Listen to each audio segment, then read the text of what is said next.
पावसाळा सुरू झाला की गावाकडच्या काही खास चवी आपोआप आठवायला लागतात. त्यातलीच ही एक भन्नाट रेसिपी. वालाच्या भाजीत सुके बगडे टाकून केलेली झणझणीत भाजी. वालाची भाजी आपण नेहमी खातो, पण गावाकडे पावसाळ्यात ही खास पद्धतीने बनवली जाते. तिची चव काही वेगळीच असते. आमच्याकडे पाऊस सुरू झाला की ही भाजी एकदा तरी नक्की बनते. घरभर येणारा तिचा खमंग वास, गरमागरम भातासोबत तिची चव, खरंच वेगळीच मज्जा असते. लहानपणी आई आणि आजी बनवायच्या त्या चवी आजही तशाच मनात आहे.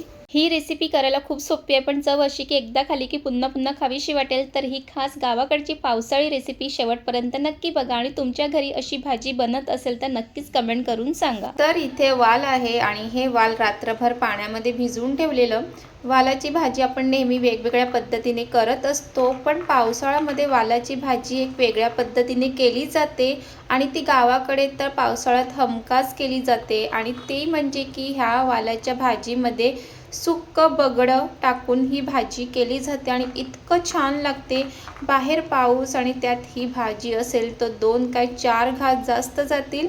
तर चला आता हे जे वाल आहे ते मी सोलून घेणार आहे आणि मग रेसिपीला सुरुवात करते. तर इथे पटापट असे हे वाल सोलून घेते. वाल सोलायला काही जास्त वेळ लागत नाही जर सवय असेल तर. आणि जरी घरी जर वाल तुम्ही टाकायला विसरले तर बाहेरून सुद्धा आणू शकतात. आणि पावसाळ्यामध्ये तर वेगवेगळ्या पद्धतीने भाजी बनवून जेवायला खूप छान वाटतं. बाहेर खूप पाऊस पडतोय, तुम्हाला दाखवते.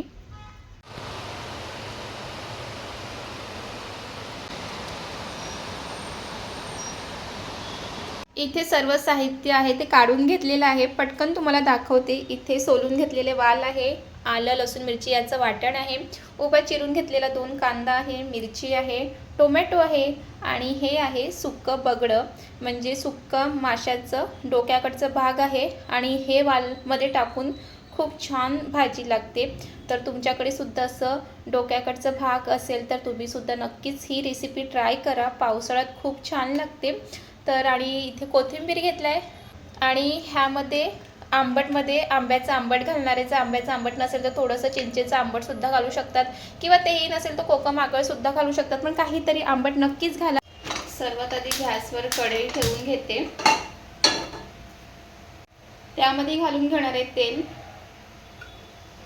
तेल इथे गरम झालेले आहे. त्यामध्ये घालणार आहे उभा चिरून घेतलेला कांदा.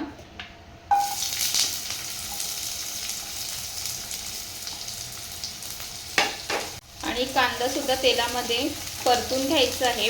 आणि मी सुरुवातीला पण सांगितलेलं आहे की कधी पण वालाची भाजी करणार असेल ना की त्यामध्ये कांदा थोडासा जास्त घालायचा आणि त्या भाजीला खूप छान टेस्ट येते.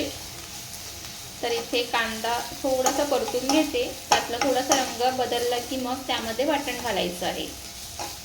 कांद्याचा थोडासा रंग बदलला की मग त्यामध्ये घालणार आहे वाटण. आणि वाटण हे खलबत्त्यामध्ये ठेचून घेतलेलं आहे. आलं लसूण मिरची आणि वाटण पण परतून घेणार आहे.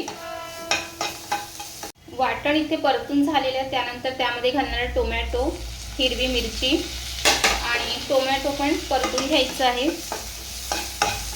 टोमॅटो पण परतून झाला की त्यानंतर त्यामध्ये घालणार आहे चवीप्रमाणे मीठ आणि ह्यामध्ये घालणार आहे सुक्कं बगडं. त्यामध्ये सुद्धा मीठ असतं, तर मीठ घालताना थोडंसं आधी सुरुवातीला कमीच घालायचं आहे.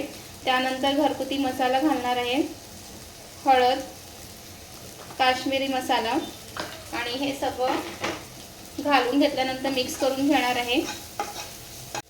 आणि इथे मसाले मिक्स करून झाला की त्यानंतर घालणार आहे वाल आणि हे पण मिक्स करून घ्यायचं. आणि तुम्हाला जर ह्यामध्ये बटाटा घालायचा असेल तर तुम्ही घालू शकतात, पण नुसतं कांदा टोमॅटो आणि सुक्कं बगडं अशी भाजी खूप छान लागते. तर नक्कीच ट्राय करा.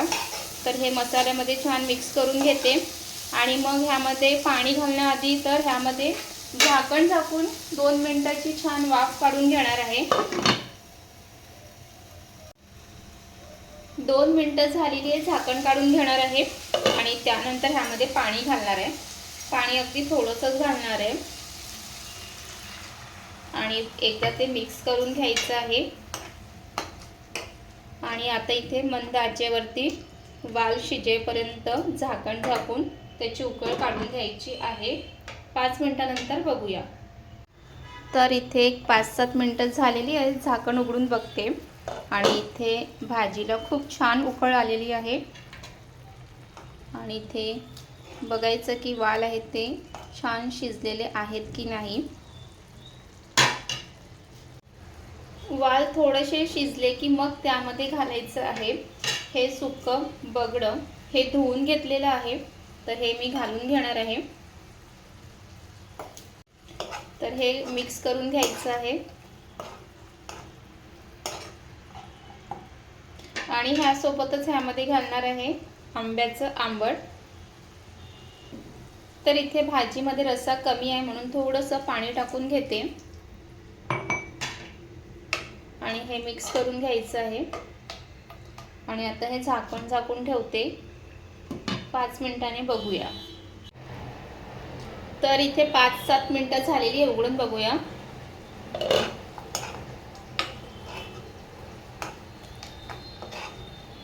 आता ह्यामध्ये घालणार आहे गरम मसाला। गरम मसाला सुद्धा भाजीमध्ये मिक्स करून घेते आणि तुम्हाला जितका भाजीमध्ये रस्सा पाहिजे त्याप्रमाणे पाणी घालून घ्या। तर इथे गरम मसाला घातल्यानंतर 2 मिनिटाची एक अजून छान उकळ काढून घेणार आहे। मग त्यानंतर ही झटपट अशी ही सुके बगडे टाकून वालाची भाजी तयार आहे आणि चवीला खूप छान लागते आणि घरामध्ये पूर्ण त्याचा सुगंध पसरलेला आहे। तर इथे ही वालाची सुके बगडे टाकून भाजी ही बनवून तयार झालेली आहे आणि इतकी ही चवीला भारी लागते ना, तुम्ही नक्की एकदा ही ट्राय करा। बघू शकतात मस्त ही भाजी झालंय, गरम गरम भात आणि त्यासोबत ही अशी भाजी। चमचमीत अशी वालाची सुके बगडे टाकून ही भाजी बनवून तयार झालेली आहे आणि तुम्ही सुद्धा या पावसाळ्यात नक्की अशी वालाची भाजी ट्राय करा। रेसिपी आवडली असेल तर लाईक करा, कमेंट करा, शेअर करा आणि अशाच घरगुती गावाकडच्या रेसिपीसाठी आपल्या चॅनलला लगेच सबस्क्राईब करून घ्या। पुन्हा भेटूया नवीन रेसिपी ब्लॉग सोबत।